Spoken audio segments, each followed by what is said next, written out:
mandi. Maka salah satu cara untuk mengetahui imun tubuh kita itu lagi normal atau tidak, salah satunya ini lantai, ini telapak kaki kita, angkat sedikit. Ya, 1 menit kita angkat kurang lebih 1 cm. Setelah 1 menit usap lantainya. Kalau basah, berembun, ada uapnya, jangan mandi. Namun kalau lantainya kering, silakan mandi. Sekarang aja teman-teman bisa cek nih, ini lantai, kita angkat aja 1 cm telapak kaki kita. 1 menit kurang lebih. Setelah 1 menit, usap lantainya. Basah nggak? Kalau basah, jangan mandi. Ya, itu berbahaya teman-teman.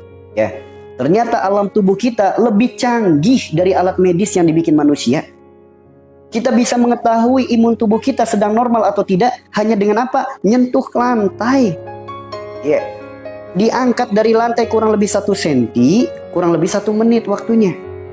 Nah, setelah 1 menit tinggal diusap lantainya. Kalau basah, kalau ada air, kalau ada ngembul, itu imun tubuh kita lagi bermasalah. Jangan mandi. Karena kalau dipaksakan mandi, asam urat, rematik, pintu gerbangnya itu teman-teman. Serangan jantung, lemah jantung, paru-paru basah, itu gerbangnya. Batuk nggak sembuh-sembuh, itu gerbangnya. Makanya hati-hati ya. Makanya banyak kan orang yang meninggal di dalam kamar mandi. Salah satunya apa? Karena imun tubuhnya lagi, pressure tubuhnya lagi tinggi, imun tubuhnya lagi lemah. Dia tidak tahu. Akhirnya dipaksakan mandi. Nah, makanya cara untuk mengetahuinya seperti itu teman-teman. Oke? Nah, inilah terapi mandi. Terapi mandi teman-teman. Oke, ini saya ulangi bagi teman-teman yang tadi tertinggal. Cukup sediakan air 1 ember atau 1 baskom yang besar untuk kita mandi.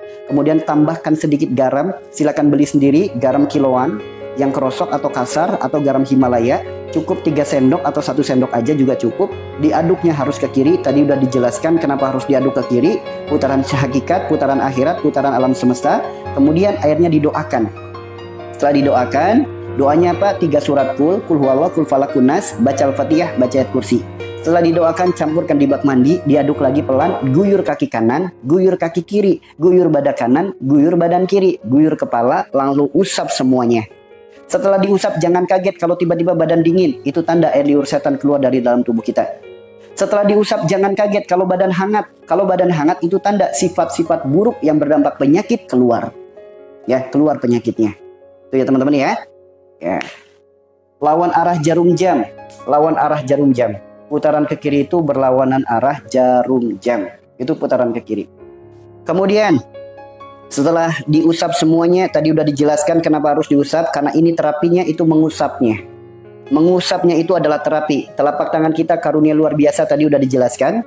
Kemudian setelah diguyur, diusap semuanya, baru pakai sabun, baru pakai sampo dan lain sebagainya. Setelah itu baru dibilas. Itulah mandinya. Jangan kaget setelah mandi demam dan lain sebagainya. Itu bukan penyakit, itu hanya reaksi pembersihan saja. Itu hanya paling berlangsung sekitar 3 jam lah paling lama.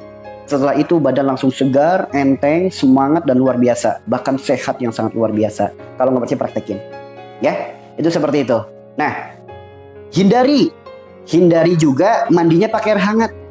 Ya, tadi ya bacanya 3 surat kul huwallah, kul falak, sama kunas. 3 surat kul. Nah, namun hindari jangan pakai air hangat. Ya, kalau bisa mandinya waktu pagi hari. Kalau bisa, kalaupun nggak bisa jam berapapun boleh. Yang penting jangan waktu maghrib sampai pertengahan malam. Jam berapapun boleh. Kalau bisa waktunya mandi itu pagi. Kenapa? Rasulullah mengajarkan, medis menganjurkan. Karena sebaik-baik waktu untuk mandi itu sebelum sholat subuh. Karena sebelum sholat subuh mandi itu, mandi apapun itu masuknya ruqyah alami. Karena ruqyah alami itu ada 2. Yang pertama mandi sebelum sholat subuh. Yang kedua mandi air hujan, hujan-hujanan. Sebagaimana yang disebutkan dalam Al-Quran surat Al-A'raf ayat 1, Al-Quran surat Al-Anfal ayat 11. Itu teman-teman ya. Usahakan seperti itu, mandinya pagi usahakan. Meskipun siang juga boleh, jam segini juga boleh. Namun usahakan kalau ingin hasilnya lebih maksimal, usahakan mandinya pagi. Ya. Terus hindari mandi dengan cara seperti ini, hindari dengan air hangat. Yuk kalau bisa mulai sekarang hindari mandi air hangat teman-teman. Kecuali benar-benar lagi dingin ya. Hindari mandi air hangat teman-teman. Kenapa? Karena mandi air hangat itu tidak selalu baik teman-teman. Ada sisi-sisi kurang baiknya. Bahkan bisa dilihat ciri-cirinya. Orang yang sering mandi air hangat itu biasanya punya penyakit atau punya masalah asam lambung, punya masalah darah rendah. Biasanya seperti itu, teman-teman. Jadi orang yang mandinya air hangat terus itu biasanya penyakitnya asam lambung, penyakitnya darah rendah. Tuh. Kemudian penyakitnya lagi trombosit, HB rendah, pokoknya segala yang rendah-rendah deh. Ya, HB, leukosit dan lain semuanya deh, yang rendah-rendah. Yuk, teman-teman yang sering mandi air hangat punya masalah lambung nggak? Teman-teman yang sering mandi air hangat punya masalah darah rendah nggak? Karena nggak jauh dari itu orang yang sering mandi air hangat itu. Ya, makanya saran saya pakainya air dingin aja, air biasa saja. Boleh dilakukan setiap hari, boleh dilakukan setiap hari, boleh.